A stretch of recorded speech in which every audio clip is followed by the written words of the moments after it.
किन यति गहिरो चोट पायौं, किन यस्तो भाग्यले खायौं, बाँच्ने चाहना भित्रै हरायो। समयले सबै खोज्दै लगायो, नजिक हुँदा पनि साथ छुट्यो, मायाको सपना बिचैमा टुट्यो।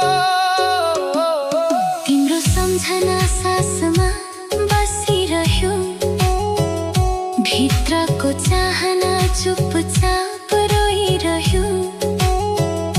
हराएको मुस्कान खोजिरहे, तर आँसु झन् बढिरहे। ओठमा बोल्न शब्द आएन, मुटुको